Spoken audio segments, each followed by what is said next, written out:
नमस्कार मंडळी, स्वागत आहे तुमचं सगळ्यांचं आपल्या लाडक्या यूट्यूब चॅनलवरती। तर व्हिडिओवरती नसाल तर व्हिडिओला लाईक करायला विसरू नका आणि चॅनलला सबस्क्राईब करून सोबतचं बेल नोटिफिकेशन ऑन करायला विसरू नका आणि हा व्हिडिओ शेवटपर्यंत नक्की बघा। मंडळी, पूर्ण आजीने चक्क ह्या कामिनीला काढलंय घराच्या बाहेर आणि ते बी चांगलं थोबाड फोडून। तर नेमकं काय घडतं चला संपूर्ण अपडेट जाणून घेऊया। तर मित्रांनो, आपल्या कमळीची त्या सगळ्यामध्ये काही देखील चूक नसते आणि कमळी स्वतःला सिद्ध करण्यासाठी खूप सारे प्रयत्न करत असते, परंतु मात्र त्याचा काही देखील उपयोग होत नसतो हे तुम्ही देखील पाहिलंच असेल। कारण की सगळीकडे कुठे गेलं तरी ही कामिनी मधी करत असते आणि तिच्यासोबतच ती महामूर्ख अनिका देखील।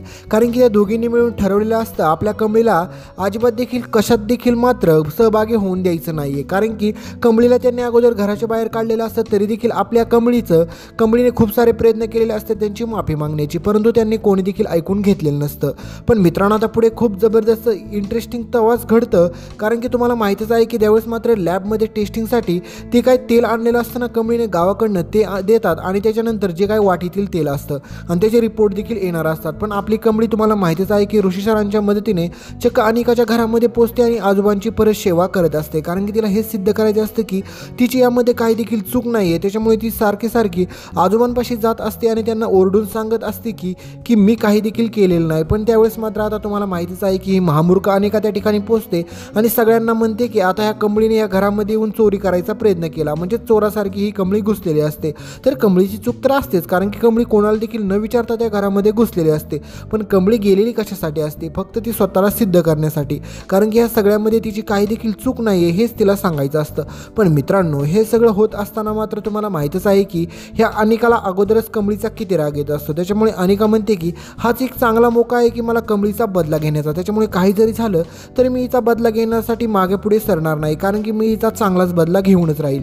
कारण की त्याच्यासाठी आता अनिका ठरवते की काही जरी झालं तरी सगळ्यांना बोलून घ्यायचं आणि ते सगळ्यांना बोलवते देखील आणि सगळ्यांसमोर म्हणते की ह्या कमळीने आपल्या घरामध्ये चोरी करण्याचा प्रयत्न केला। तर त्यावेळेस मात्र सगळेजण म्हणतात की अनिका तुला काय वेळ लागले का, काय बोलती तू? तर त्यावेळेस मात्र अनिका म्हणते की मला ॲक्च्युली तसं नव्हतं म्हणायचं, पण कमळी कोणाला देखील न विचारता आपल्या घरामध्ये घुसली आणि ते पण आपल्या आजोबांची परत मालिश करायला बघत आहे आणि आपल्या आजोबांना किती त्रास झाला हिच्यामुळे तुम्हाला माहीतच आहे ना। पण त्या ठिकाणी ऋषी देखील असतो, त्याच्यामुळे ऋषी म्हणतो की तुम्ही पूर्ण कमळीचं म्हणणं ऐकून घ्या, कारण की कमळीची काही देखील चूक नव्हती, तिला इथे भेटण्यासाठी यायचं होतं म्हणून मीच घेऊन आलतो।